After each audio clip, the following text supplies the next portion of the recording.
So go ahead and start, Jackie. Good morning.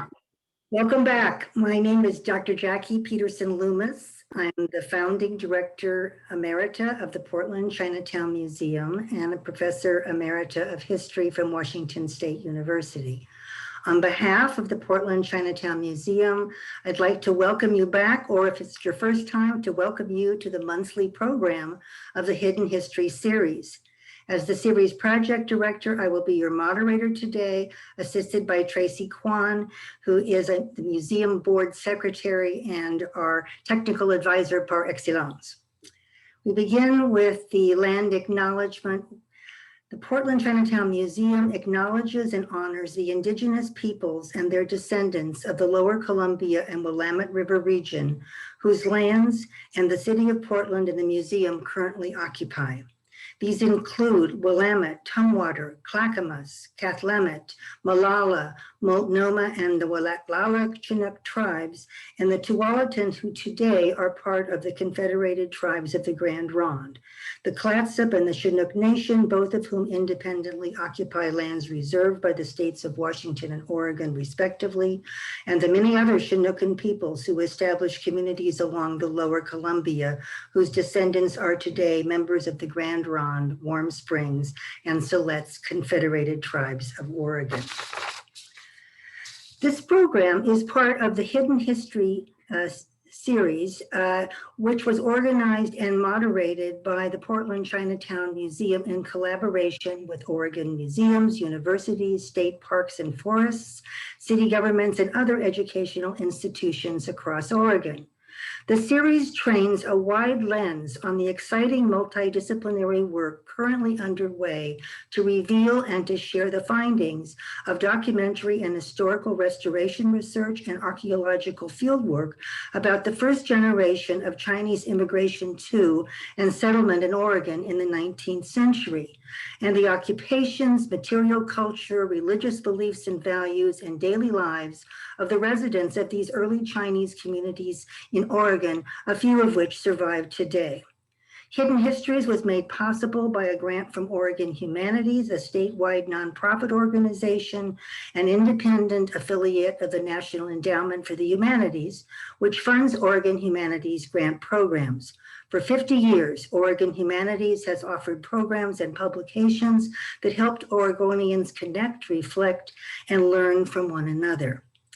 About today's program, we are joined today by archaeologists Hann, Katee Withee, and Jocelyn Lee in the first of two back-to-back programs about the Chinese in Eastern Oregon. Titled Of Woks and Men, Chinese Mining Camp Cooking in Eastern Oregon, the description provided by senior archaeologist Hann is as follows. Large numbers of Chinese miners worked in the Blue Mountains of Eastern Oregon from the 1860s through the first decade of the 20th century. They often worked in companies as partners who split their profits based on the amount of capital, expertise, and labor provided by each partner. One important partner was the company cook, who procured and prepared food for the group. They used traditional Chinese cooking and gardening techniques, some evidence of which remains in the archaeological record at their former camps. Cooking oil, rice, tea, and a variety of preserved foods and sauces which were not locally available were imported from China. These staples were supplemented with local produce and meats, much of which they grew themselves. During this presentation, we will understand an overview of historic Chinese placer gold mining. They will discuss recent excavation at Chinese mining sites on the Malheur National Forest and give the results of replication experiments to recreate specialized hearths to prepare meals with cast iron woks, similar to those recovered at local archaeological sites. Some of this work will have been completed in the week immediately preceding the talk today. Following the lead of the Chinese mining communities, they attempted to produce their own bean sprouts in modified cans like those recovered at the mining camps. I want to turn this over now today to Tracy Kwan, who will introduce and tell you more about the participants and speakers. Thanks so much. Thank you, Jackie. And I would like to welcome our guests as well as our speakers for today. We have Don Hann, who is an archaeologist of 30 years. Most of his time was spent on the Malheur National Forest in the southern Blue Mountains of Eastern Oregon. He manages one of the largest federal cultural resource programs in Oregon, which includes over 5,000 documented archaeological and cultural sites. Hann has been a proponent of public archaeology for most of his career and has worked with volunteers from the Forest Service's Passport in Time program since 1994. His research interests include Native American rock art, lithic technology, and for the last 5 years, Chinese gold mining and associated sites. Don, would you mind turning the camera to Katee next, please? Certainly. Katee Withee, good morning. She is the district archaeologist for the Blue Mountain Ranger District of the Malheur National Forest. She received her BA in anthropology from Portland State University and an MA in anthropology from the University of Nevada at Reno. She has worked for public land management agencies in Oregon, California, Nevada, and Idaho before moving permanently to Eastern Oregon. She is interested in historical archaeology, identity, and material culture. And Katee, if you don't mind moving over to Jocelyn now.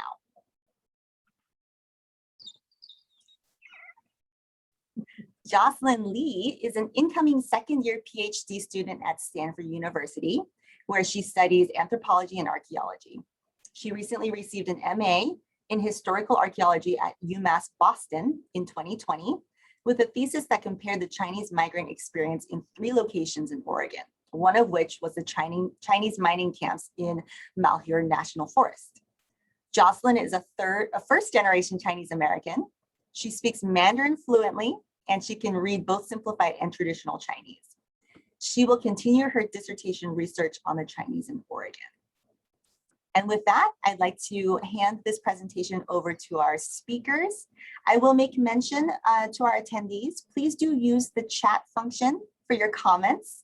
We have a separate Q&A feature within Zoom where you can ask your questions. And if we have time at the end, we will do a Q&A session with Don, Katee, and Jocelyn. Thank you so much. Okay, thank you very much. We'll just dive right into this because we do have a lot to cover. So let me get the share screen function working here. And we're going to share a lot of photographs and a couple of videos from the work we've been doing. We've been working about 5 years now as part of the Oregon Chinese Diaspora Project. Please share. There we go. And so this will be summarizing some of the work we've been doing over that time period. And we did literally just got out of the field. We had 2 weeks worth of projects on the mall here that ended last Saturday. So we're also kind of dusting ourselves off and looking at what that is and present some ideas from what we've seen there.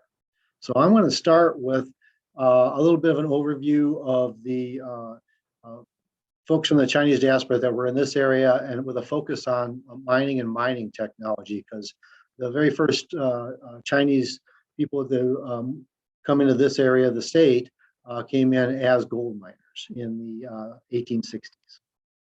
So first, I want to show this map here of where folks came from.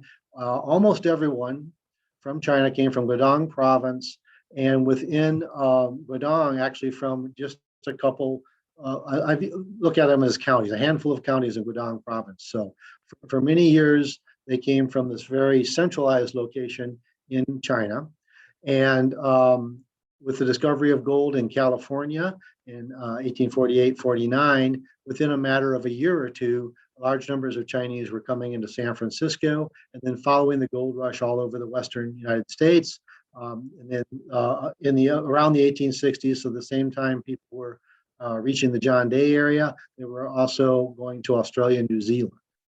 One thing that often gets mixed in the story that turns out is very important is that for a full century before that, folks from the same part of Guangdong province were going into Southeast Asia, Borneo, to do gold and tin placer mining. So they had a whole century of practice, if you will, They had both kind of social systems down, business systems, as well as some of the technical expertise they needed, which is really different than a lot of the miners that came from Europe who bought little books on how to do it and came out here to get rich. So all these little gold spheres I show in this picture are placer mining sites in the western United States, northwestern United States. And the one I just highlighted there, that's the part of the southern Blue Mountains, the Blue Mountains of Oregon, that is our study area. So their gold is found in two settings, basically. There's placer, which is free gold found in ancient riverbeds and associated drainages, and lode or quartz gold, which is bound in the parent rock, usually in quartz veins. And that's the sort of stuff that a lot of us think about in mining as far as making tunnels and shafts and digging deep into the earth. And that's a form of mining that the Chinese did not participate a lot in the United States, some, but not a lot. Whereas placer mining, they really were the leading experts in a lot of ways. So I want to look at a little more detail on what placer mining is. So this graphic here shows, this would be where the quartz veins are in the earth with gold embedded in it. And then as they're eroded, they start forming the free gold. The gold actually gets freed from the quartz and is found in different deposits, working their way through gravity and erosion down to stream beds. And each of these different locations requires different techniques to identify and to mine the gold in. And understanding which technique to apply where is part of the trick for the miners. And so we'll look at some of the technology. The most basic, of course, is the gold pan with the classic, little old 49er gold, prospector. And they follow those streams up and look for deposits of gold in the streams. And once they find gold, then they'll start working upslope from there to look at old riverbed areas and other locations in the placer deposits. The next bit of technology, the next technological improvement, if your pan is producing some gold, you probably try to get a rocker. And a rocker is used, a person can process about 16 times as much material during the day with a rocker than they can with a gold pan. So obviously, if you can do 16 times as much, you can make more money if you have a good deposit. Still usually used by a single individual. If that's paying off, then you might buddy up with some other folks. And a long tom is a type of sluice box system that's relatively short, could be used by 2 or 3 people. By the time you get a long tom, you need to bring a water source up above it to run water. The blue lines there show a little ditch and then the water coming down through that system. And what it basically does, what sluices do, is wash the gravel that you hope gold is in over some little riffles, little bumps inside the bottom of the sluice box there. And since gold is heavier, it'll get trapped under those riffles and the rest of the rocks and stuff get scattered on. If that's producing, then you might get into a bigger operation with larger sluices. Some of these sluices can be up to 100, 150 feet long, quite extensive. And they do what they call ground sluicing, which is basically just getting a ditch up above the area you want to mine, running a channel of water down through your mining area, throwing stuff into the sluice box and digging your way uphill and freeing up as much gold as you can.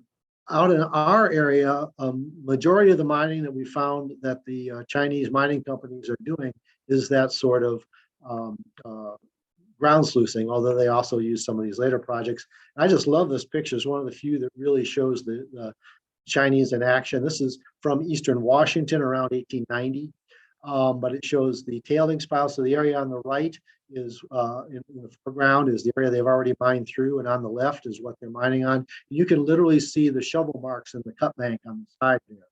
A pretty major operation. So invented in the United States, in California gold fields, was another form of mining called hydraulicking or hydraulic mining. And that's using these giant sort of monitors, which I envision them like a giant garden hose, up to 12 to 20 feet long and nozzle up to 2 to 6 inches in diameter. And they pounded water under pressure in incredible levels. And this is a mining operation from California.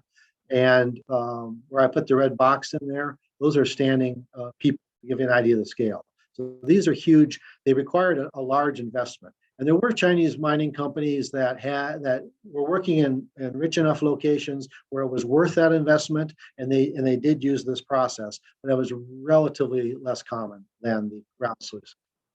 One thing the Chinese did, how they adapted, is rather than making that huge investment, they started making their own low pressure hydraulicking system. So they took some sheet metal here, wrapped it together on the narrow end on the right. They wrapped that around a piece of pipe, and that helped build up the pressure. This would not take mountains away like the previous system, but it still helps improve the amount of ground you can process in a given time. And we find these sort of handmade nozzles really just associated with the Chinese states. And then the last form I'll talk about is drift mining, and that's where they dig down below a lot of overfill. This is done in river bottoms, in the broad river bottoms a lot, and then go out in tunnels from the bottom. It's the most dangerous type of mining because you're tunneling under alluvium, under loose material. So you have to shore up your tunnel as you go with wood. And then in this area, a lot of times they used these large derricks, which is this pole with a boom on it. They could swing around. This is the shaft they dug down to get over 12 to 20 feet of overbearing material in the John Day area, and then put their shafts out. And then they could swing them around and dump waste material off to the side, and you end up with this landscape of these large piles. And this is if I remember right, 17th century woodcut from China, showing Chinese folks doing that sort of drift mining, where you dig a shaft down, working the tunnels off to the left in this case, and you see they're reinforcing the top there with post and wood. In this case, they were using a windlass, not a derrick. Okay, so I'm going to give a little LiDAR photo here. This is an aerial photograph of somewhere between a half mile and a square mile of forest land on the Malheur National Forest in the Middle Fork, John Day. And then using LiDAR, which is a fascinating technology, we can digitally remove all the vegetation, and where all those little golden arrows are, those are all placer mined areas. So it gives you an idea of the scale of what people were doing out here for several decades. And then on the landscape, what we find, these are the sort of tailing piles that are left by that ground sluicing. When they're in tight areas, they form careful walls like that so they could get their equipment and still work in those areas together. And these large piles, excuse me, are from drifting and using the boom swing, the derrick. There we go. Thank you. And then little information from the census record here to give an idea of the scale or how involved the Chinese were. So the 1870 census showed that there were 940 Chinese in Grant County, Oregon.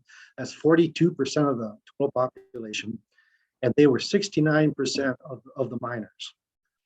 And in 1880, the population was about the same, 904. But the white population increased, so they were still 21% of the total population and 80% of the miners. And then we do have some historic mining claims where claim records. These are usually deeds when claims were sold to the Chinese, or leased to them, and in some cases signed by the Chinese owners. And you'll see that they're always referred to as companies. A lot of the standard story about the Chinese is that things were so bad in China, they were so desperate to come out here, and they just sort of worked behind the white miners and managed to get a little bit of gold as kind of as individuals or as employees of white miners. But what we're really saying is they were Chinese mining companies, quite sophisticated in what they were doing. And back in the day, they knew that. They, in the red boxes there, they're referring to them as a mining co-partnership or as a Chinese mining co-partnership. These documents are from the Kamwachung Museum, which is in John Day, and it's the last surviving building in what was the second largest Chinatown in the United States, the John Day Chinatown. And the next presentation in this series will be talking about that in more detail. And that's a 1909 picture of some of the remaining buildings, including the Kamwachung, and that picture is the Kamwachung today. So I'm going to pass this over to Jocelyn. Hi, everyone. Thank you so much for having me. So kind of just to build off of what Don was saying, a lot of the documents that we have are part of the larger collection found here in the Kamwachung State Park. And Kamwachung Company was established in 1871, and by 1883, there were advertisements for the business in Grant County News. And records show that Kamwachung Company was bought by Liang Eng or Liang Guangrong and Ying He or Wu Yunian in 1887. The business quickly became not just a store, but also provided a series of services for local Chinese residents, such as hiring hall for Chinese labor, a religious shrine for Buddhist sect, a social center for discussing topics related to the homeland, a post office, place to arrange loans and gamble, an apothecary for Ying He to run his Chinese herbal practices. And Kamwachung will be covered more in the following Hidden Histories presentation with Hu Ben and Don. All the materials used in this analysis that are related to Kamwachung are from the museum itself when the building was reopened and the ownership had turned to Oregon Department of Parks and Recreations. And so written records that are also going to be part of this analysis consist of store ledgers from Kamwachung and a series of different English store ledgers from Oregon County. And pictured here is the first of the Kamwachung ledgers. So all the English store ledgers were held in the Grant County in the Oregon Historical Museum, and obviously all the Kamwachung ledgers were found in Kamwachung. Because the Kamwachung is a time capsule that dates to when the building was abandoned in the 1940s, the material assemblage that I will address includes materials from the late 19th century to the mid 20th century, and include materials not just used by the Chinese, but also the non-Chinese populations in John Day. And everything in the store was cataloged that included different types of storage containers, such as boxes, cans, jars, and others, as well as other items that do not commonly exist in typical archaeological assemblages, such as complete furniture, paper decoration, and calendars. And local historians do believe that Liang Eng and Katee saw themselves as keepers of history and that curated a wide variety of documents. And this is demonstrated by the hundreds of businesses and personal letters that are found in museums that don't necessarily aren't related to the store owners or to the stores who are our knowledge. And the mining claim that like Don referenced is one of the many examples that we have of this. Kamwachung only contains 4 store ledgers that date from February of 1887 to August of 1889. And for the record, this is in lunar calendar dates, not the Gregorian calendar dates. And only 3 of the books 1 to 3, October, which dates from October 1887 to May 1888, have been translated and transcribed. These ledgers are written entirely in traditional Chinese, and Kamwachung volunteers throughout the last 2 decades have created a manual to really help the understanding of these documents that include general information recorded on these ledgers. And among them are often the dates, which only includes the date of the month, but the month explicitly noted on the first of each month in the lunar calendar. The contents are a list of the items purchased, the purchaser, the count of items, and the price of items. However, these last 3 aren't always necessarily provided in these documents. In addition, some of the counts listed in the beginning of each date show who have paid as well as various monthly totals calculated at the end of each month. In addition, this presentation also looks specifically at archaeological records from the Chinese mining camps of Happy Camp 2, Happy Camp 3, Ai, and Hann in the Malheur National Forest, specifically the ones that were excavated by Southern Oregon University Laboratory of Archaeology and the Malheur National Forest. This is past point in time in the summer of 2018 specifically.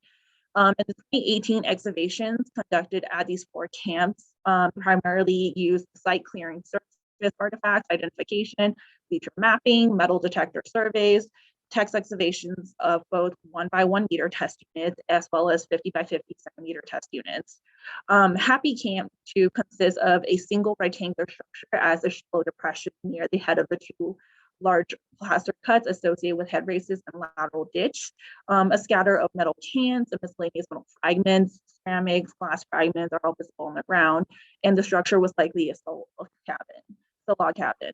Happy Camp 3, on the other hand, was a relatively substantial structure that had an additional 2 to 3 ephemeral structures based on the artifact scatter. One of the walls of structures include the remains of a dry stacked fireplace or a similar feature, which consisted of several large slabs of flat basalt. In contrast to proximity to head races, Happy Camp 3 is near the outlet of the tail races from several large plaster cuts. In the 1980s, courses of logs are still visible, as well as significant impacts from looting. The Iron Mining Company site is located a few miles from the Happy Camp sites and is situated at the head of 2 plaster cuts and associated ditch network. According to early 1990s records, still logs from the cabin structure were present. They have completely deteriorated since. Instead, still visible is a scatter of surface artifacts, 2 rock features, one of which is similar to rock hard feature in Happy Camp 3. And this is also what we worked on this past summer, which we're really excited to kind of dive into the data for, unfortunately, after this presentation. And lastly, part of this. So Jocelyn, excuse me, Jocelyn, can I interrupt? Are the slides to be advancing? Because we are still Oh, no, viewing not yet, sorry. the Kamwachung ledger, so we haven't been seeing the slides. And can I ask you? Yeah, sorry. Can I ask you to just slow your speech down just a little bit, because it's not coming through close enough. Okay, yeah, I will. Thank you. Yeah, no problem. And so lastly, the mining camp I will be mentioning that's part of this presentation is the Hann, which Don had referenced in the mining claim, located several miles downstream from the Happy Camp site, and it's also part of a large, and it's only the archaeological collections from Hann 1 are part of the analysis, and they are situated along a placer cut. And the site records from the 1990s do indicate that 4 structures were measured and described based on heavily deteriorated logs and light scattered artifacts. So now I'm going to go into some of the Chinese habitation artifacts, specifically talking about the ceramics that are related to what archaeologists classify under more like food preparation and consumption. So really any items that do involve, food. And so ceramics that are often found in archaeological sites associated with Chinese immigrants include things that are called mingyao, or folkware porcelain, as well as something called the Chinese brown glazed stoneware, or CBGS, which CBGS was used to describe multiple vessels, including large shipping containers, globular jars for holding soy sauce, wine, or vinegar, spouted and wide-mouthed shoulder jars for fermented soybean sauces, liquor, vinegar, oil, and as well as liquor bottles that contain distilled spirits of over 90% proof. Mingyao porcelain, which are the ones that are listed and analyzed here, include the 4 typical patterns of bamboo, double happiness, 4-season flower, and wintergreen. And wintergreen and 4-season flowers come in more vessel variety types, such as plates, spoons, and cups, in comparison to double happiness and bamboo decorations, which are mostly seen on bowls. These porcelain are not only found in the context of Chinese diaspora sites in the US, but are also used in China and are distinct from the Chinese porcelain produced in the imperial kilns of Zhejiang. So neither the Kamwachung ledgers nor the Euro-American Grant County ledgers really have any items that would what we would consider as like food storage. So anything that like contains food, such as the CBGS. And this is due to the fact that the ledgers represent the food that instead of the containers themselves. So as I'll be referencing later on, a lot of like the dried and preserved Chinese imported goods likely use CBGS as a packing byproduct. And also a lot of the tableware, such as the ceramics mentioned here, are relatively low in the documentary records. And we can see that in terms of the ledgers, there's only 6 of them listed in terms of the Mingyao porcelain. And in terms of unidentified types of tableware, there's also only 6 of them represented in the Grant County ledgers. So I think this next slide. So here are some examples of the ones that are listed in the Kamwachung ledgers, specifically wintergreen bowl, or it's referenced as winter bowl, and I assume that it's supposed to be wintergreen bowl is what I should say. And then also one that's just called a plum bowl. So we're not entirely sure necessarily like which one of those 4 categories that may or may not belong to. But you know, we can assume that this is likely part of the typical like Mingyao porcelain. Also, there's examples of something called the Pen Shi one, which in a different ledger analyzed prior before, and something called Pen Dia has been referenced, and that's been translated as barbarian plate. So I am taking that as this is basically a foreign style bowl. That being said, you know, the accounts, the specific purchaser accounts haven't necessarily been analyzed, and I'm not entirely sure how to distinguish between the miners versus non-miners, or the Chinese purchasers versus the non-Chinese purchasers. So ultimately, these things could be purchased either by Chinese or non-Chinese customers.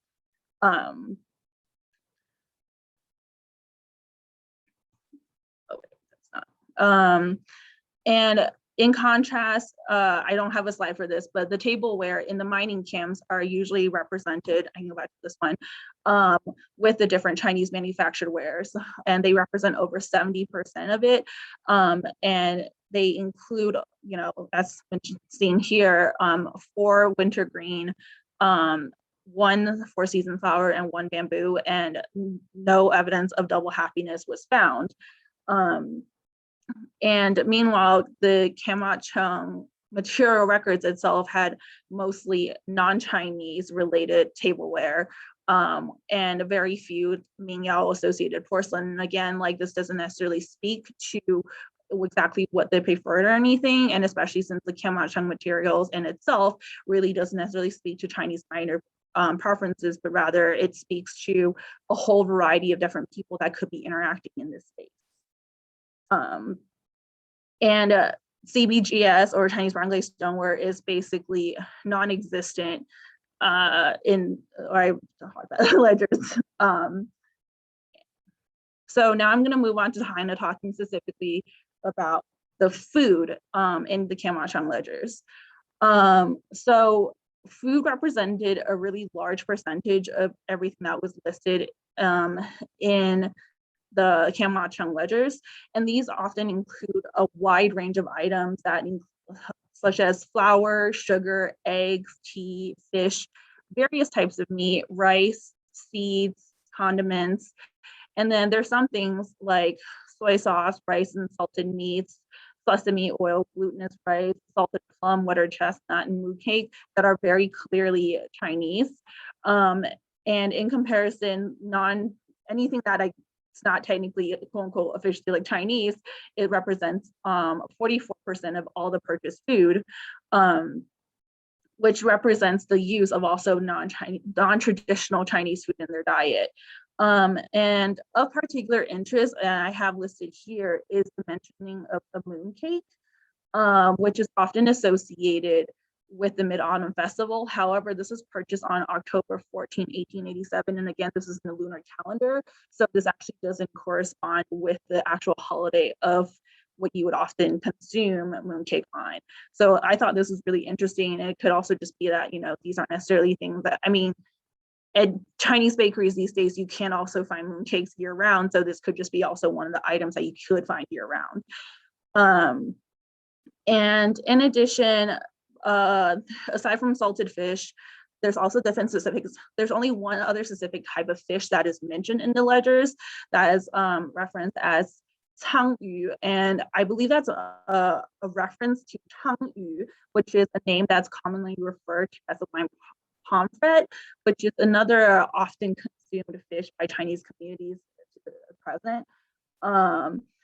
And so there are these Chinese specific food purchases at Kamwachung, as well as other food purchases in the Grant County English ledgers that include things like oyster, eggs, pineapple, and candy, and not shown in pictures are also additional items such as old fudge or coffee and sugar lemon, And this really shows that the Chinese immigrants maintaining traditional Chinese diet, all the while incorporating a lot of the non-Chinese traditions, especially something like fudge. It's very non-Chinese. And the presence of these like non-traditional American treats shows the purchasing powers that Chinese immigrants really had in the even like larger anti-Chinese context that's, you know, dictated that like by various types of like federal, state, and local legislation. And that really like Chinese immigrants in this area saw the agency in being able to purchase what it is that they wanted. In terms of specific food that is represented in the archaeological sites, unfortunately, it's a relatively low percentage just because those things don't preserve, and any botanical and faunal analysis haven't really come out with anything. But it is represented through things like an assortment of cans and soda bottles. But the cans have also been repurposed for other food-related activities, which Hann will address later. And here is kind of a comparison of a table of the different types of food items that you do find, that I found across the different assemblages that I just talked about. So obviously, you know, like the Chinese and English ledgers, there were a lot of crossovers in terms of like what they were actually buying, with obviously a lot more quote unquote non-Chinese things that you would find in the English stores as opposed to Kamwachung. And on that note, I'm going to turn things over to Katie. Okay, thanks. Jocelyn, that was awesome. All right, so this is a map of some of the sites that we have identified on the Malheur National Forest as currently having a confirmed Chinese habitation component. Right now, our total count is 13 sites. And of those 13 sites, 8 of which have a observed stacked rock feature, whether one or more. We have conducted archaeological testing at several of these sites over the last 4 years with our Oregon Chinese diaspora partners, which include Forest Service staff, Forest Service, passport and time volunteers, and our partners at the Southern Oregon University Laboratory of Anthropology. SULA is a lot easier to say than saying it out all the way. And okay, so we recognize that these purposely stacked rock features are likely the subtle remains of homes or structures of placer gold mining camps. And our Forest Service crews have actually become pretty skilled at recognizing and identifying these features during fieldwork. The features appear to be potentially collapsed from their original construction, and decayed in situ logs, subsurface features, and the remains of other associated rock features suggest possible shape and size of these associated cabins. So in this image here, you can see a jumble of rocks. Those are those stacked rock features that we're identifying in the field prior to excavation. And that blue arrow there is pointing out the in situ sill logs, so the very bottom log of a cabin structure. And then the second arrow here is pointing out the rock feature itself. And you can see this kind of size with the people in the background.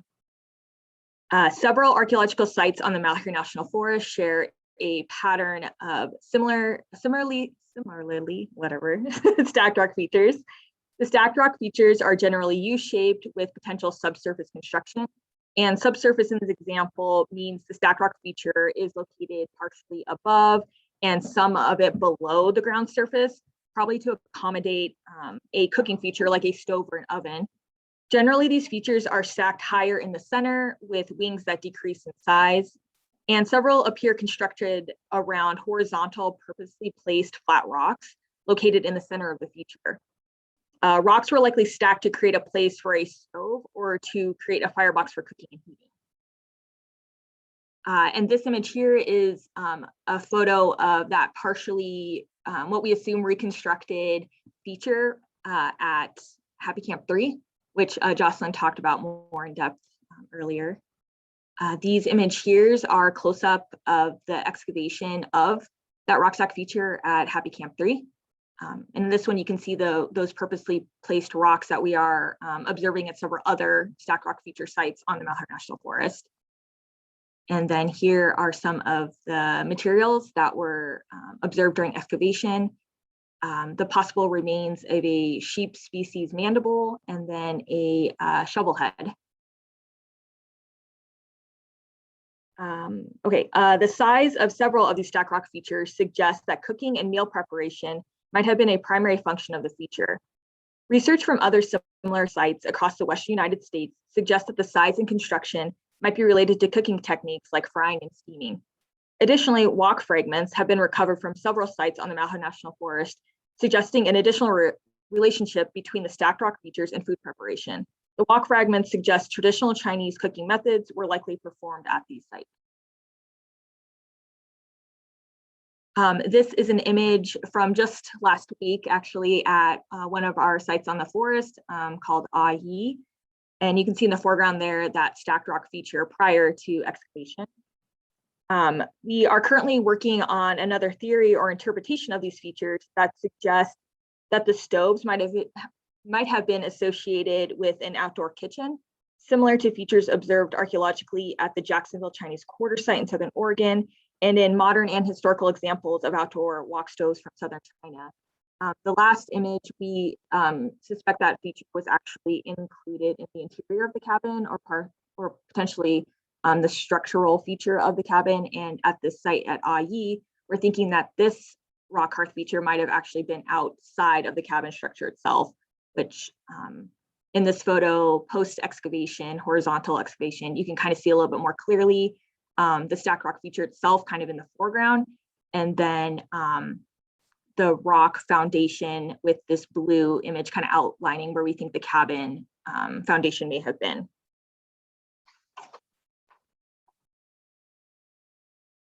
Common excavated materials from these rock features include ash, charcoal, and faunal remains, which further confirm that these features are likely related to food preparation and potentially heating activities. Stacked rock features likely represent the individual homes or structures of camps where miners and members of mining communities lived and worked. The camps acted as satellite locations situated near work sites and away from larger established communities like Susanville or John Day. And the camps would have provided necessary and essential functions like housing and shelter, a place to eat and cook, a place to store supplies, to repair equipment, and potentially a place to raise animals and grow food. The camps also likely provided a place for residents to socialize and relax. And the miners might have resided in smaller homes that housed 1 to 4 men, each home with a rock feature used for cooking or heating, whether inside or outside of that structure. Or they might have lived in a bunkhouse style structure that housed up to 24 men who ate communally and utilized an outdoor kitchen with the rock cooking feature, in which the rock cooking feature would have been a central component of. Went a little too fast there. So here is that rock feature at Withee during excavation, and then in a close-up of the feature itself, like from above. And you can see some of those, again, purposely placed flat rocks. And in the bottom, I guess, southern part of the feature, you can kind of see where we think purposely placed rocks might have acted as like a flagstone associated with the hearth. And then another mandible that was recovered in situ during excavation. Okay, and so in addition to studying the cooking features themselves, archaeologists also study refuse associated with these sites. Refuse are items discarded either intentionally or unintentionally by humans, and the discarded items can reveal what people were eating, what they were purchasing, and what they were wearing, and what types of activities they were engaging in. And Jocelyn went into awesome in-depth detail on some of the really specific items, so I'm not even going to try to attempt. She did a really awesome job, but this slide just shows some of the surface refuse that we observe at sites on the Malheur, and which represent a pretty common collection as well. And like Jocelyn mentioned, the mix of domestic food items and items imported from China is pretty typical of sites that we see on the Malheur National Forest. And so yeah, that's what I'll say on that, and I'm gonna pass it back to Don.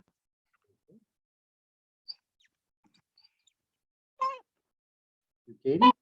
Excellent.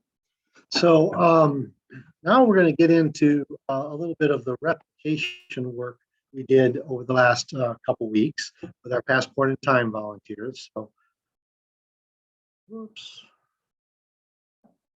One of the other types of artifacts we find commonly at the Chinese sites are cans that have been purposely perforated in the bottom, usually with a square nail, like this one here. And the purpose for these has been kicked around a lot among archaeologists working at Chinese sites for a few decades now. And sometimes they come up with watering can, which is certainly possible if you have a garden and you're growing some vegetables out there.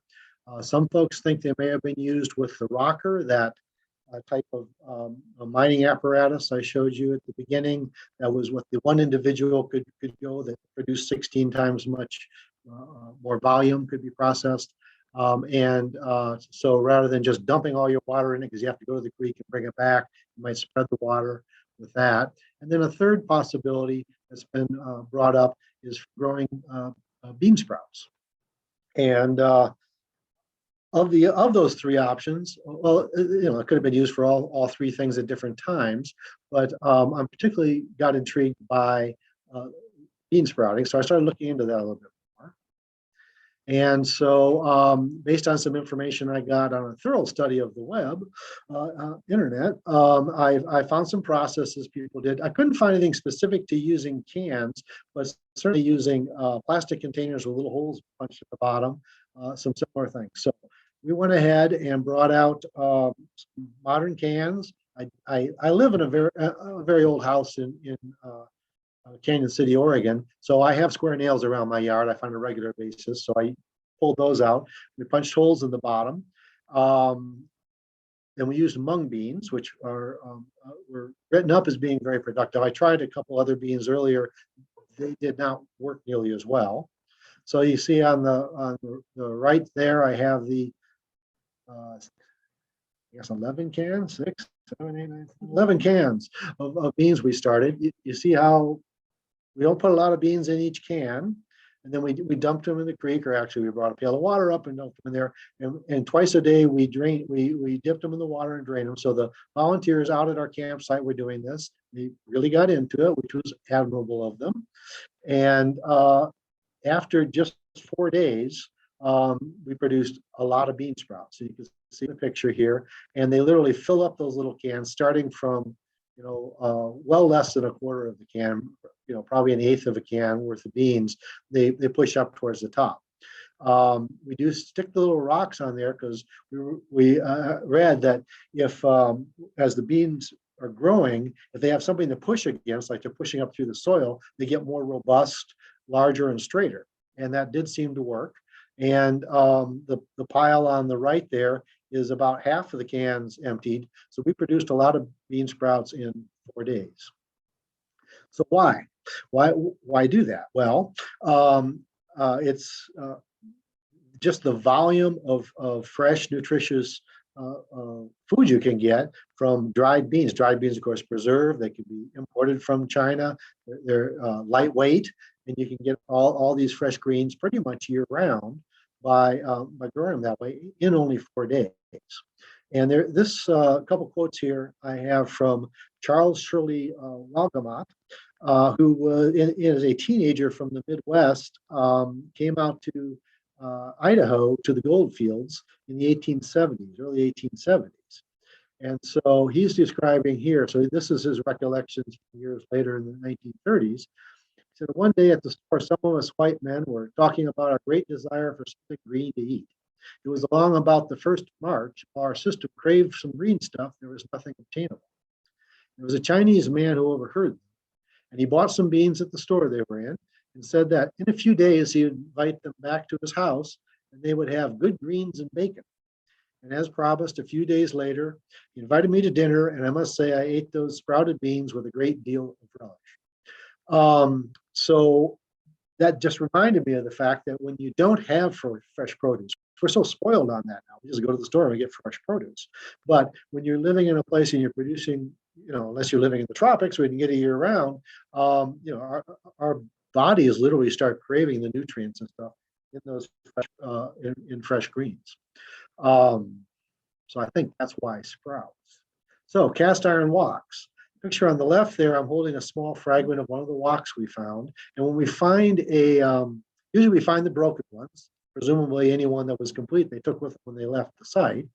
But cast iron can break if it bumps against something too hard. And they do have these three little lines. So the wok I'm holding it up against in the left-hand picture there is actually at the Kamwachung. That was Inge Doc Hayes' wok in the building there that he used, and it had the same three lines on that.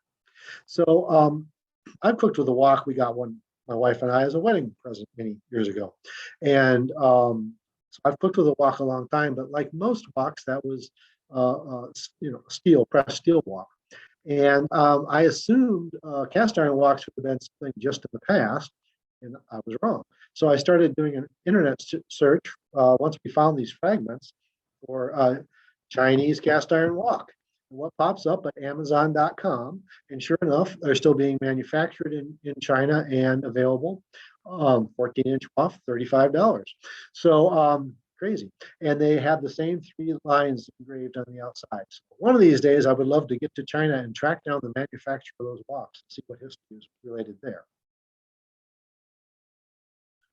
So this is looking at the what we think is a wok stove after the excavation. This is from the Happy Camp site that Katee talked about earlier. Well, Katee and Jocelyn talked about earlier, and then comparing it with a modern rural wok stove from China, and the using wood has been replaced now a lot by propane or charcoal, but the same sort of structure is still very common. And if you're rural enough, they're still gathering scrap wood and using it. And they're very effective little burners. They the heat only comes in on the one side, and it creates something like what they call a jet stove, where you get a good draft, and you can use really little pine cones, little pieces of scrap wood. You don't need nice big pieces of wood all split like we think of to make that function. Now, by the time they were Chinese folks were working in the West here, they had plenty of wood. Back in China, the population at the time in the 19th century, 18th century, it was probably enough where it was getting scarce to find all the wood you needed. And so development of these stoves probably was partly to address that need for fuel. So we got to thinking that looks pretty close, and that maybe we should experiment with making one and seeing how that would work here. So at the campground where we were based when the Passport in Time volunteers were here, in the evenings, I'd run out and start grabbing rocks that look like they might help out, and then worked on forming a slightly smaller version of the stoves we're looking at. And you'll see in the picture on the left there, I have there's a vertical rock making a very small firebox in there.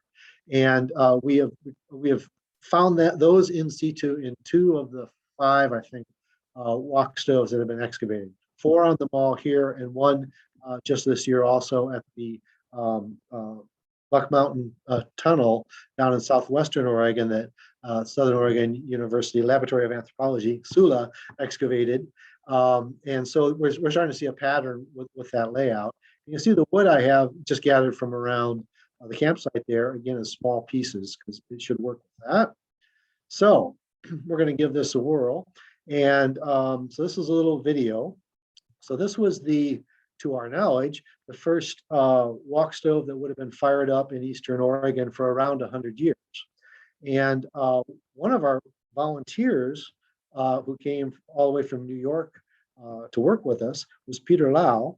And it turns out Peter was born in Taisan, which is one of the small counties, if you will, in Wadong province, and left that area as a child with his parents. And they made their way to New York, where he has lived and had his career. And so I asked him if he'd be willing to fire up the wok for us, and he very graciously agreed to do that. And I thought that was just a really neat moment that we got to have someone from that same area whose ancestors may have been involved in either directly in gold mining in the United States, or certainly relatives and friends. And also, does it work?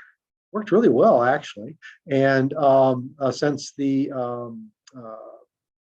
note from the gentleman, or the biography from the gentleman from Idaho recalled using bacon in it. We decided that was a key ingredient, and indeed that seemed to be useful for cooking the stuff. And then once we got it done, we had several people. That's Chelsea Rose from from Sula, and she's of course photographing the whole thing. And if you get on the Sula webpage, you can see that photo. It's really quite fun watching the video of her coming and getting the meal, and other folks. And I'm happy to report no one got sick. And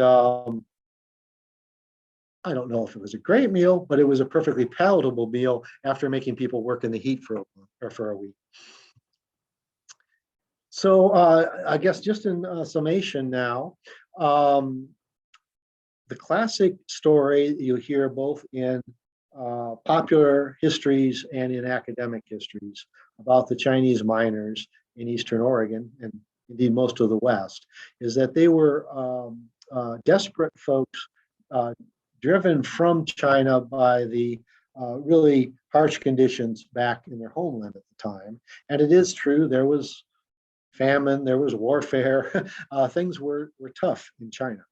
I'm not trying to downplay that, but you know, the portrait that gets painted is based on that desperation. You know, they traveled the 7,000 miles, got here, and eked out a living, basically following behind the white miners and finding little, because they were, you know, so studious and so desperate, finding little bits of gold that the whites missed, and then you know, eking out a bit of a living. And when you start looking at the scale the mining was done, the number of the Chinese that were out here doing it, the fact that they had done this for 100 years before in Borneo and really knew what they were doing, you start looking at the historic record and the archaeology with kind of fresh eyes and break that pattern of thinking that it was these poor starving folks eking out a living. You really start to see it was a much more sophisticated process. And I think you know, this has been a major learning thing for me, because we don't get taught this stuff in our school system. I think today, it's been a while since I've been in grade school or high school, but I don't see any sign that we're still talking about what you know, a significant part of the whole Pacific Rim, the economies tied along the Pacific Rim, was the original settlement of the Western United States. We always think about it as from an East Coast or a European perspective, moving west across the continent and you know, moving in everywhere, displacing people as we went. But there really was a push, very strong push from the East, and we have just dropped that part of the history. So I think it's really exciting that we're trying to talk about that and find more evidence of that. And I just wanted to finish this up with another quote from Charles Shirley Walgamot, where he noted the Chinese were good miners. And it was very interesting to the writer to see the ingenuity in which they used in building their cabins and fixing up their living quarters. They seem to have a natural knack for taking material at hand and transforming it into something useful. And that's very much what we're seeing out on the ground. And I think it's pretty neat that someone recognized that back in the day too, even though he was apparently in the minority of recalling that and getting that written down in the records. And with that, I think we're ready to pass that back and answer any questions you have, or however you want to work with that, Tracy. Thank you so much, Don.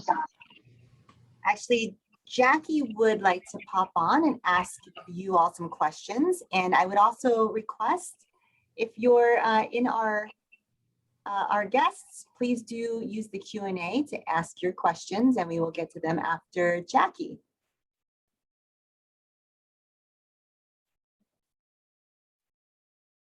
Jackie, are you ready to come back on? I am. I am. Can you hear me? We can hear you. I don't know why I can't see me, but I guess that doesn't matter. Here we go. Here we go. Thank you. I'm very excited, Don and Katee and Jocelyn, by this presentation. It really jives with a lot of the things that we've been finding in the urban Chinatown of Portland. And I think that exactly right, Don. I mean, it's very obvious that the story is absolutely backwards. You know, that these are original settlers and they come with enormous skill sets, you know, and they're organized. And they bring with them, you know, experience of many centuries. I mean, it's extraordinary how sophisticated as builders, you know, as well as munitions experts and clearly now miners. And I've seen, I mean, actually now I really want to call someone I know who actually had a bean sprout factory in their house. This was really big deal in Portland's Chinatown, especially, you know, for people who had migrated after 1920, you know, as paper sons and daughters, that was a business that not only helped restaurants, but everybody else in the community. So, yeah, so this is very exciting. And so I guess what I would like you to do before we open this up is just for the three of you, maybe just to say a little bit more about the kind of portrait that you're beginning to draw, you know, of what this community is like. How many people are involved? Is this seasonal? You know, are there special roles besides the cook? I mean, where is the fresh produce and meat coming from? In other words, I mean, just to sort of begin to draw some pictures for us beyond the ones that you've done specifically. And I know archaeologists don't like to do this, but I think you're really onto something important here. So I'd love to sort of hear what a little bit more you have to say before we open it up.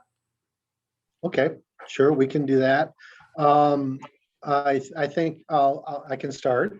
And so as far as the numbers, I think the mining companies, we do have some records of that. We're anywhere from a small company might be 3 to 4 to 5 people, large ones around 20. 25. Wow. And an interesting exception, an area that I really want to get more information on, but it's not in the Malheur National Forest. Although it happens to be, I'll be retiring relatively soon and I can start doing what I want. So I may start focusing on that, is around John Day itself. And that was that drift mining. And I didn't bring it up in this conversation, so or in this presentation. I'm doing this from memory, but it's pretty close. And in 1879, there's a newspaper account of someone describing the Chinese mining operations in the John Day River Valley, and he said there were 14 derricks working, so 14 of those big booms pulling stuff out, so 14 shafts going down, 5 more in the works to come out. I don't know for sure if each one of those is a separate mining company or some of them loop together, but anyway, that's quite a bit of an operation. He noted that they used, or that their investments in equipment was over $100,000, which I don't have that figure on top of me, but that is, you know, in today's dollars, that is a lot of money, major investment. They were using over, if I remember right, 400,000 board feet of lumber per year, which is quite phenomenal. We don't know for sure how they procured that. We know in other areas there were Chinese lumber companies working, so they may have been procuring their own, and they may have been purchasing it from, you know, the white mills that were in the area and contributing to the economy that way. I think there's a lot more evidence of how intertwined the economies than we usually see. And then the final thing they had on there is his estimate was there were about 400 Chinese working in those, you know, up to maybe 14 to 19 companies, depending if each derrick's a separate company or not. So those would have potentially been large companies. And that number 400 jives very well with 6 months to a year later, the 1880 census, which gave around 350, 370 people maybe in the town of John Day. And that was the majority population in John Day was Chinese. So, you know, pretty big organization. Now, as far as supporting getting the food in, there were the imports, of course, but I think there may well, I'm almost certain, but we don't have a lot of clear evidence of it yet. There were Chinese, probably hog farmers, gardeners, a lot of communities had that. And passing a second. we're going to fill in on that in just a second. What I had, well, did I think the one other thing? Oh, but the other thing is that they were, I think, also partly contributing to the local economy by non-Chinese also picking up on that economic engine. And I think that's why the pre-1900 accounts we have here, the Chinese got ignored a lot, quite frankly, and probably for the biases we normally think of at the time. But when they are brought up in the newspapers and other accounts, it isn't usually making light of it. It's like they are important contributors to the economy, and in a lot of cases, partners with folks. I'm going to pass this. Thanks, Don. Hi, everyone. Yeah, so I just wanted to also add that according to the census records that we have in Taipei and Canyon City, the Chinese worked as blacksmiths, laundrymen, makers, hog dealers, general laborers, cooks, gamblers, tailors, jewelers, and also as merchants, physicians, opium dealers, gardeners, restaurant owners, wood choppers, and obviously miners. So, like we have a really rich picture of kind of the type of work that Chinese immigrants were doing in this area, which I also really find really wonderful. And also kind of building on top of like what Don was saying in terms of like the companies and the type of labor power. A lot of the work that I was doing for my MA thesis, I really emphasized the networks that Chinese immigrants really came in.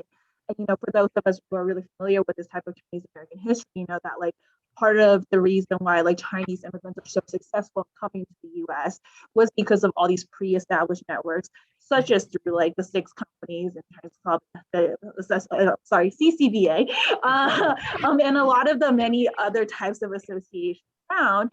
And, just based on the research that I've done, and even looking through like the really variety of documents that we have in Kamwachung, it's pretty clear that Chinese, even now we think of John Day as being very rural and kind of middle of nowhere. It takes a really long time to drive here. There's parts of the forest with no, internet, in which to us is mind baffling.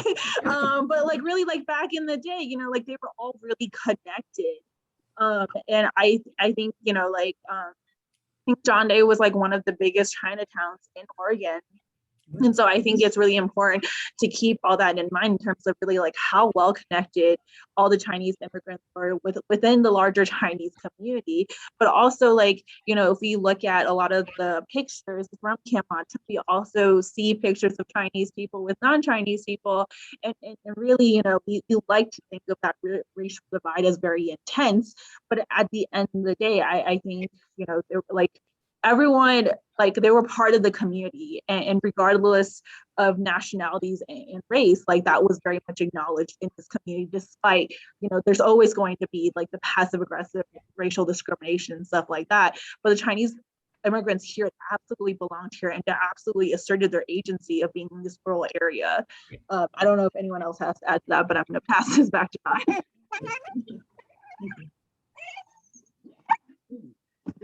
Gosh, I would have to follow Jocelyn's like really wonderful statements.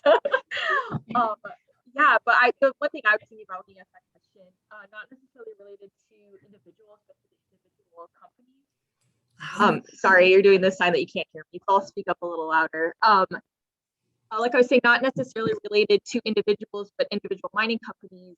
Through our research and our work with our research partners, we've been able to use some of the lease documents and some of the historical records to begin renaming some of our archaeological sites on our forest. And so I think that's a really kind of cool element of sharing that history and using proper naming.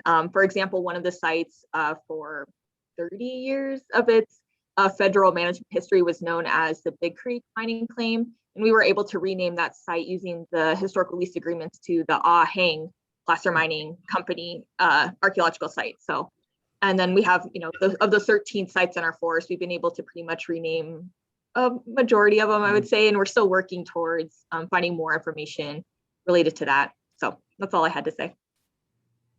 Don, last word? I think we covered it for now, unless there's something you want to follow up. No, I don't. I think now we should open it up. This is fantastic. Thank you so much for this wonderful, wonderful work. We look forward to hearing much more. Okay, great. Thank you. Okay, Tracy, turning it over to Tracy. Very good. Thanks, Jackie. So we do have some questions from the audience, and myself and Sarah will help facilitate these. There's several questions about food and how the Chinese cooked and foraged for items. So Mel Young has a question about, was there any evidence about foraging for miners' lettuce or other types of greens to supplement their diets? And Samuel Chan asks a question about any evidence that Chinese miners may have used native fish of the Malheur, like northern pike minnow, whitefish, and dace. Good questions. I don't believe here we have found any direct evidence. We have a strong suspicion those things were done. The closest we have, and again, this is new information, so the faunal analyst needs to look at it closer at Sula, Katee Johnson, and narrow down what these critters are. But we did find several bone fragments in a dump area at Yi associated with the cabin and the wok stove. We do know we have some hog remains, but we're hoping we actually find some game remains. Deer, one of them is certainly possibly deer. One of the stories that gets passed around a lot is the Chinese weren't allowed to have guns. They couldn't defend themselves. Every site we go to, every site we go to has evidence of firearms, bullets, shell casings, in one case, actually a mechanism from a gun. So it looks like they were prepared to defend themselves as necessary, which would make sense of this area at that time period. And very likely they were procuring wild game. We would love to be able to verify that with some of those bones. So let's stay tuned on that. You know, we just don't get the archaeological remains of plant materials very often, although we are actually doing botanical studies to see if some seeds things do come out. And then fish remains, we have not found any yet. Those bones are so fragile. We do, sadly, as an archaeologist, out here, I know our soil types are not conducive to organic preservation. So we'd be very lucky if we end up finding something like bone fragments or fish bone fragments. But we keep looking. Oh yeah, this is hot off the press. We did find some freshwater mussel at one of the sites, and that I don't know if we picked that up anywhere else. So there are a form of freshwater mussel out here that was used by the American Indian folks. It was basically, I believe, ignored by white settlers, to my knowledge, and I think that's the first evidence we have of that. So that's a field finding yet. We have to let people settle down and make sure it couldn't be something else. But that looked really promising. I think that's cool. Good question. Another kind of add-on to that, Sue Chung in the chats mentioned that in the mining camps and logging camps where she worked, she had evidence of folks growing in gardens of sand, pure sand, potatoes, cabbage, and carrots. Did you see anything like that in the Malheur? We haven't. I find that very intriguing though, because the references I have to growing sprouts in the mining camps are both of them talk about growing the sprouts in sand, and so we're looking for that here, but we haven't seen that. And this is just a guess. I'm not sure. We don't have a lot of good sandy soils, so it could be that the soil wasn't real conducive to that process, and maybe that's why, if they actually use those cans for growing sprouts, like our experiment showed can be done. That might be why they're using it here. But we haven't found evidence of that, and I hadn't heard about growing other things in the sand, so that's pretty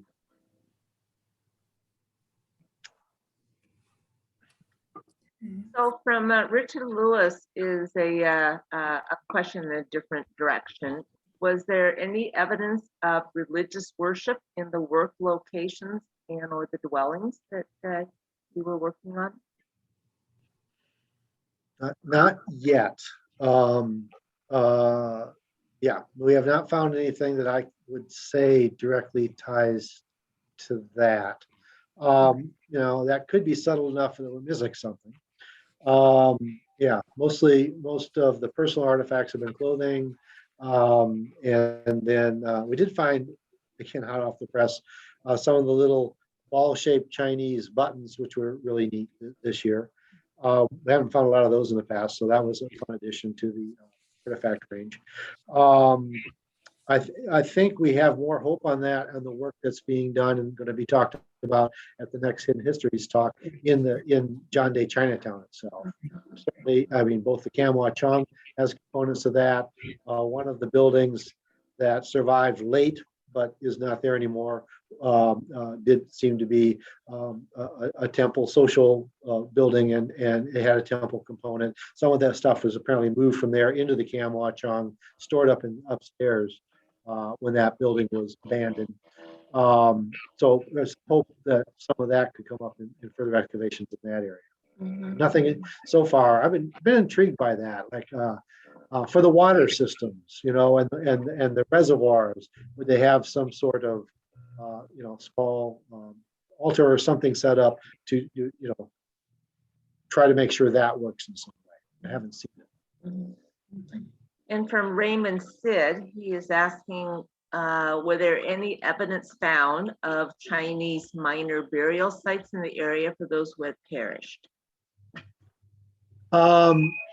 The burial sites that we know of are, yeah, most of the small communities had a Chinese graveyard, often associated with the general Euro-American cemeteries, but segregated, but you know, they were not. I guess one of the ones in John Day was entirely segregated. A lot of them were adjacent. And in most cases, miners preferred to have their remains disinterred and removed home. And that process was going on at least the 1950s, I think, 1940s certainly.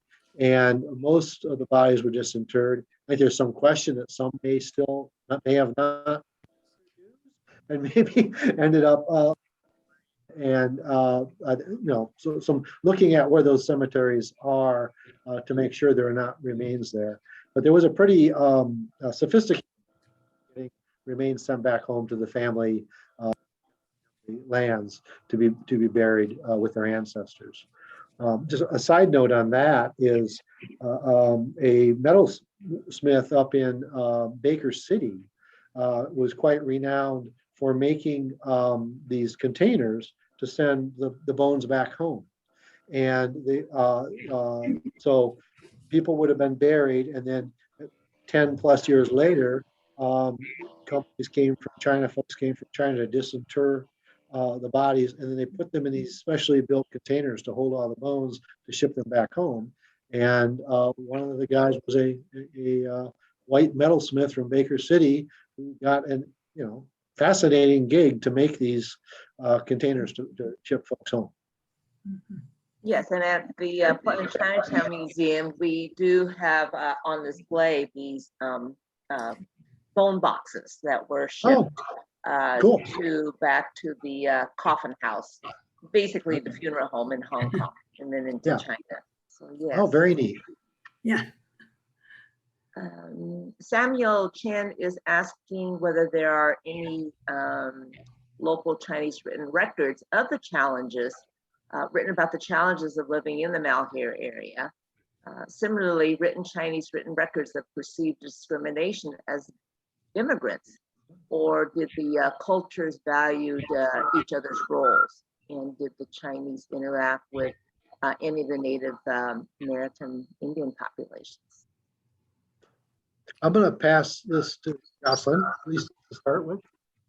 So I'm not, for the record, I haven't exactly looked through all the documents at Kamwachung because there's a lot of them.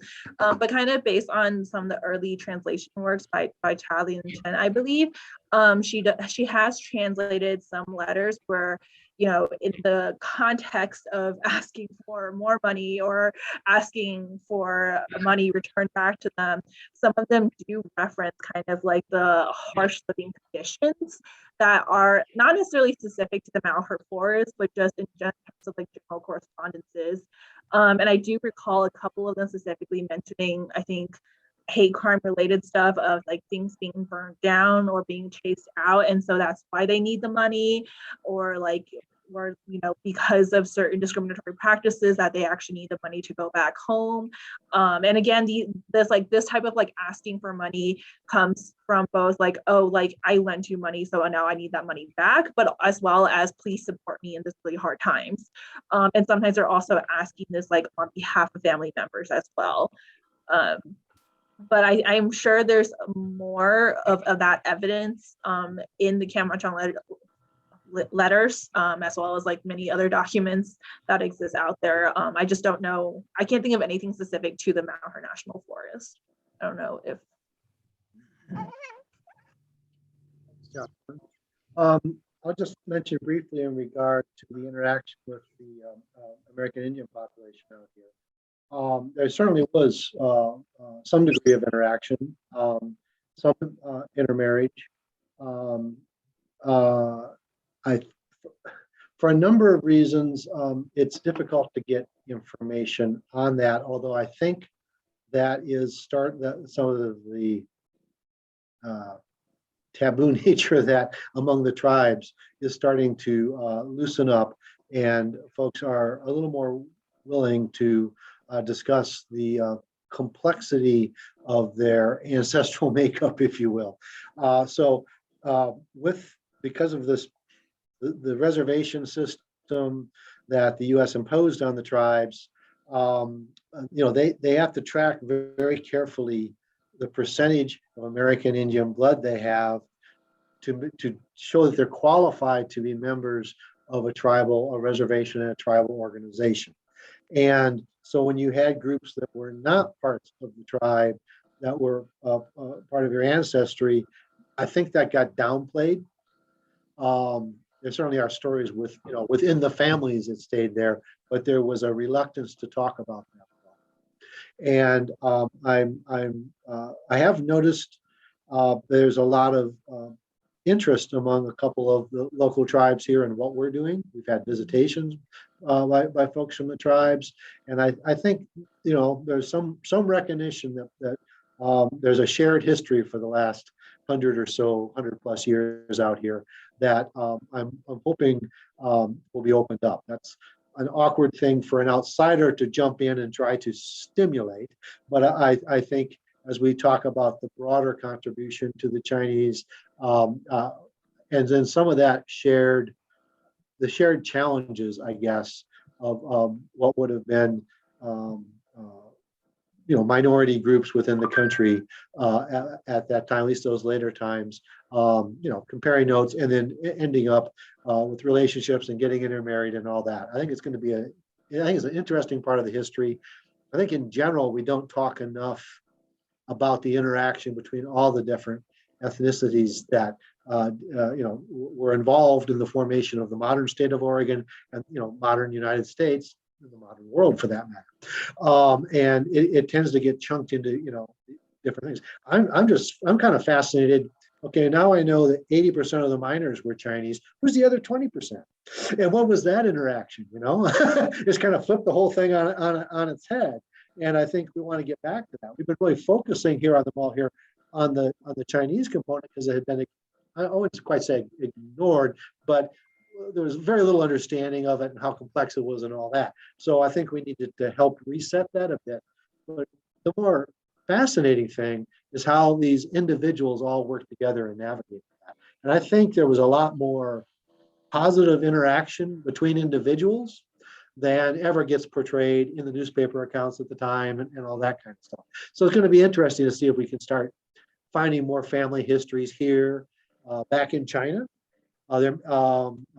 Peter Lau is going back and visiting his homeland basically annually. He had to take a year off last year like everybody did. But he's working with somebody there who's trying to collect Chinese stories of the members of the Chinese diaspora that came to the United States as gold miners and later, and get those centralized in China. And those are going to be great because that's when people are writing home and then hopefully explaining, what their lives are like. It's a big part of the puzzle we don't have here, and we're trying to use archaeology to fill that in. Thank you so much, Don. Well, we're about at time and we have a couple of closing remarks to make. I did want to ask the question. There's a lot of comments and requests in the chats for more information. So folks are curious to hear. Garth Kong particularly asked, where can we read more about your studies when they're published? And is there a website that they can check out? So if we can get those materials from you all, we can post them in our follow-up to our guests. Okay. Additionally, some questions. Thank you. Additionally, some questions for Jocelyn specifically about how we can look up what some of the ceramics that you mentioned are. I think there were some questions about what do you think these things look like? The wintergreen, the plum, the double happiness. Are there resources online that we can direct guests to? Yeah, absolutely. And I'm straight up going to call out Sula here because they have a really great Chinese material, but Chelsea that actually just sent into the chat. Thank you, Chelsea. So that they have really great photos, and I think a lot of them are more specifically from like the Jacksonville Chinatown site. Yeah, and I believe there's Stanford has also done a lot of work in terms of Chinese diaspora archaeology, and I believe some of their stuff with the real work and the national project called the Tangdong Village Project also has some more resources as well. Oh, and the University of Idaho also has an Asian American collection, I believe, that's also available online. Wonderful. Thank you so much. We'll make sure to link those out to our guests. And if you all enjoyed today's program, please stay tuned for the 6th program in the Hidden Histories series, which will be presented in August by Oregon Parks and Recreation Department Museum Curator Don Merritt. He'll be presenting about Kamwachung, a national landmark, with a look at John Day's early Chinatown. Be sure also to check out our website at www.portlandchinatown.org in the next few weeks for more information, to register for this event and other events, and to become a friend of our museum. And thank you everybody for joining us today. Jackie, did you have something to mention? Yes, I do. In terms of next month's presentation, it will also include a presentation by Troy May Ho and her husband, Bennett Bronson, about exactly the question of Chinese religion in John Day and the temple that was created to a Taoist god.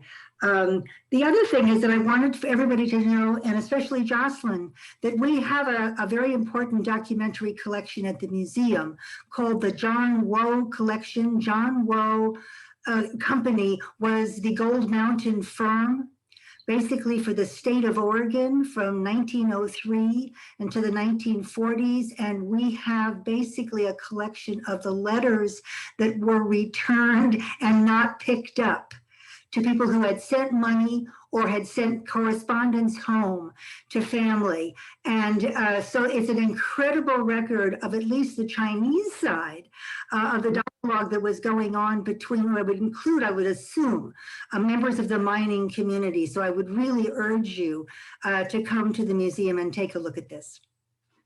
That's great. Yeah, that's great. So look forward to seeing you next month, everybody. Thank you, everyone. Thank you so much. Can we get Katie and Jocelyn in the screen as well? And we just all want to thank you all and see your faces. Thank you so much, everybody. Thank you so much. Thank you so much. Thank you. Bye.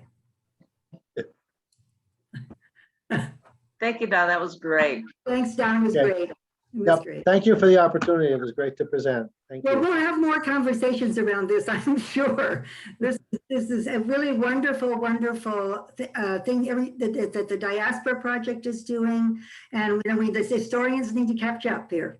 So, Well, thank you. No, it's been fun. Yeah. Take care. Bye. Bye-bye. Bye. Thank you for everything.